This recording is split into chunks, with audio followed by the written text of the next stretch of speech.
Ngarang sida yung kay humdokredo karam samna tamo samna aigi mateng pangpe je khwai nungai bane do khadegi nungai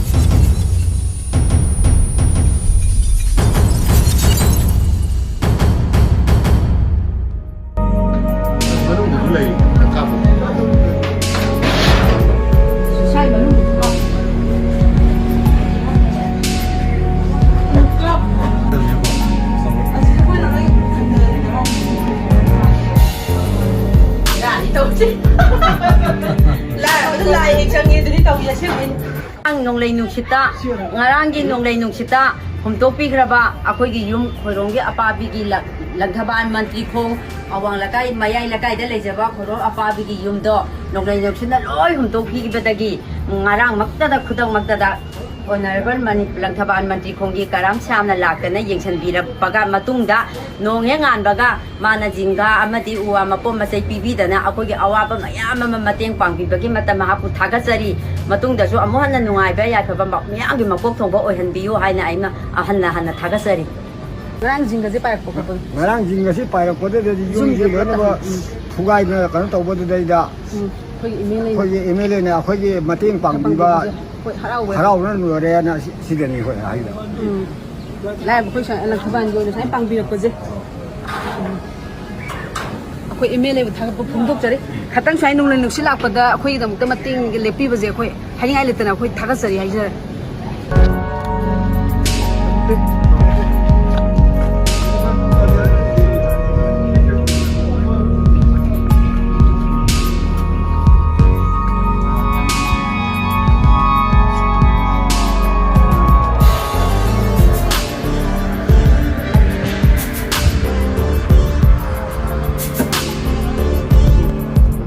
Lathawang Kendra ki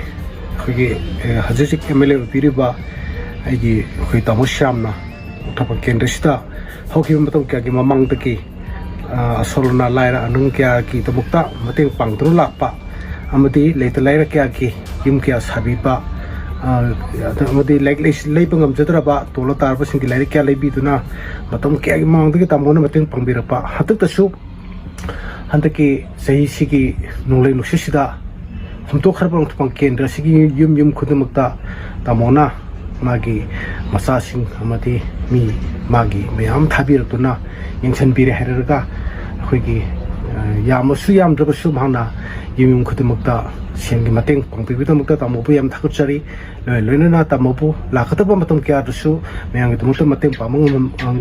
mateng pama atum ngaman pipika loina na lakatori pa magi tungi election dusu tamosu Sono thaujan bidana mai papu ko resunu hai na igi make ki thamchari thank you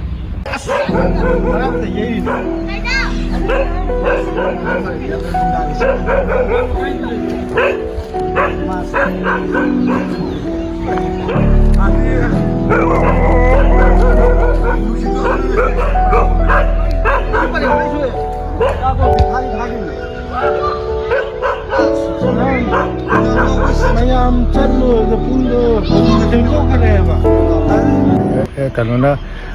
kuri sen gi mateng pangbidana ai awana ta baje khara saru yabi te gi dam ta ina ma ba hani ai tana thara sari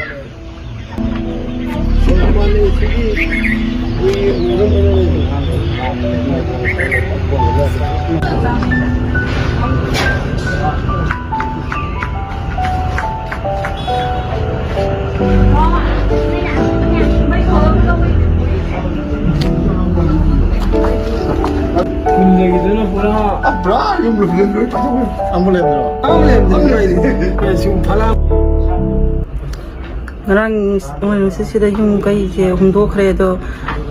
karam samna tamo samna aigi mateng pangpe je khwai nungai bane do khadegi nungai bane do angama mateng pangbire sida khwai harau bane angama mateng pateng pibire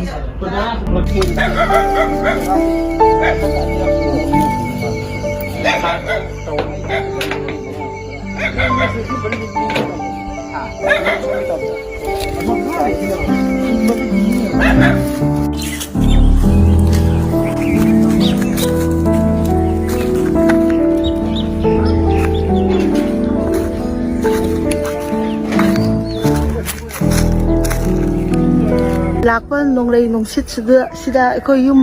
ꯁꯤꯁꯦ ꯂꯣꯏꯅ ꯁꯣꯛꯄꯗꯨꯗ ꯑꯩꯈꯣꯏ MLA honourable MLAꯅ ꯀꯔꯥꯝ ꯁꯤꯌꯥꯝꯒꯤ ꯃꯆꯥ ꯃꯥꯒꯤ ꯃꯤ family ꯃꯤ ꯃꯌꯥꯝ ꯊꯥꯔꯛꯑꯒ ꯖꯤꯡꯒꯔ ban ꯈꯔꯗꯪ ꯄꯤꯕꯤꯕꯁꯦ ꯌꯥꯝ MLAꯕꯨ ꯌꯥꯝ ꯍꯥꯏꯅꯤꯡꯉꯥꯏ ꯂꯩꯇꯅ ꯊꯥꯒꯠꯆꯩ ꯌꯥꯝ ꯅꯨꯡꯉꯥꯏꯖꯩ thank you so much Karena nahan nolai nungsi lah pada si jinggar meyan tu loina bukan lega sih dah tanggal lega thalai lah punya baca si poce. Aduh dah ini dah macam dah koi MLA rom degi moi kera wakar kera laga yang selambai moi na yang selambai betul na nasi nu mece moi na jinggar ban ani kata moi na mati moi na tahu bire tu yang nuajar moi na tahu bibu koi na lagi tapi kita main cita moi na Siam sumai na ubiri je koi yam na nungai jai koi puning da yam na harau jai.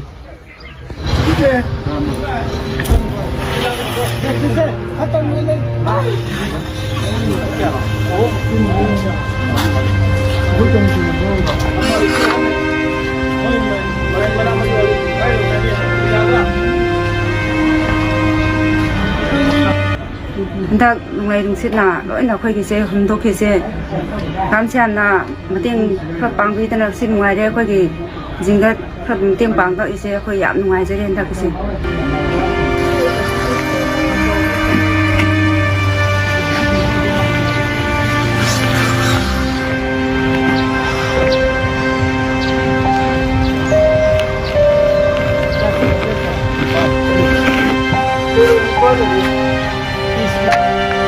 nahan mamang nong nini mamang da nong lei nusit na maram waraga yum se loi na mo humdo aga leire aduna nasi se khangau dana khoi gi MLA khoi gi Karam Sam na lak le haraga khoi gi damak da awaba taru matam sida jinga khita or su pibi duna khoi gi mateng pangmi se yap nungai ꯑꯩꯈꯣꯏꯒꯤ ꯂꯩꯕꯥꯛꯀꯤ ꯃꯄꯤ ꯃꯄꯥ ꯑꯣꯏꯕꯁꯤꯡꯅ ꯁꯨꯃꯥꯏꯅ ꯄ꯭ꯔꯖꯥꯒꯤ ꯑꯋꯥꯕꯗ ꯃꯇꯦꯡ ꯁꯨꯃꯥꯏꯅ ꯂꯥꯛꯂꯒ ꯄꯥꯡꯕꯤꯕꯁꯦ ꯍꯥꯏꯅꯤꯡꯉꯥꯏ ꯂꯩꯇꯅ ꯊꯥꯒꯠꯂꯦ ꯁꯤꯗꯒꯤꯁꯨ ꯍꯦꯟꯅ ꯄꯥꯡꯕ ꯉꯝꯕ ꯑꯣꯏꯕꯤꯌꯣ ꯍꯥꯏꯅ ꯍꯥꯏꯖꯅꯤꯡꯉꯤ ꯑꯗꯨꯒ ꯑꯩꯈꯣꯏ ꯍꯧꯖꯤꯛꯁꯦ ꯑꯊꯨꯕ ꯃꯇꯝꯗ ꯁꯨꯃꯥꯏꯅ ꯁꯥꯒꯠꯂꯦ ꯍꯥꯏꯔꯒ ꯑꯩꯈꯣꯏꯁꯦ ꯑꯃꯨꯛꯇꯁꯨ ꯐꯖꯅ ꯁꯦꯝꯖꯤꯟ ꯁꯥꯖꯤꯜꯂꯒ ꯂꯩꯇꯥꯅ ꯂꯩꯕ ꯉꯝꯅꯕ ꯍꯣꯠꯅꯖꯒꯦ ꯑꯗꯨꯒ MLA ꯑꯃꯗꯤ ꯑꯩꯈꯣꯏꯒꯤ ꯊꯧ ꯄꯨꯔꯤꯕ ꯂꯩꯕꯥꯛꯀꯤ ꯈꯨꯟꯅꯥꯏꯕꯁꯤꯡ ꯃꯌꯥꯝꯁꯨ ꯁꯨꯃꯥꯏꯅ ꯃꯇꯦꯡ ꯄꯥꯡꯕꯤꯕꯒꯤꯗꯃꯛꯇ ꯍꯟꯅ ꯊꯥꯒꯠꯆꯔꯤ ꯍꯥꯏꯕꯁꯤ ꯋꯥꯐꯝꯁꯤ ꯊꯝꯖꯅꯤꯡꯉꯤ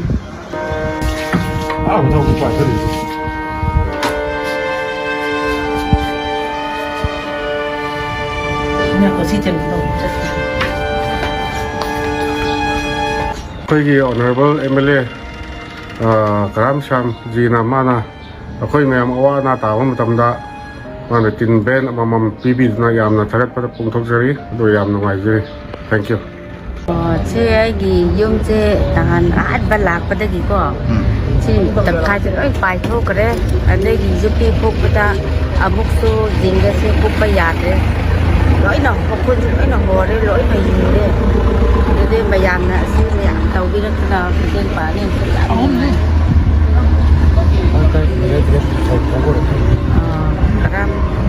Karam Siam iyambase yam nungaire yam thagalle miyam yam thagassari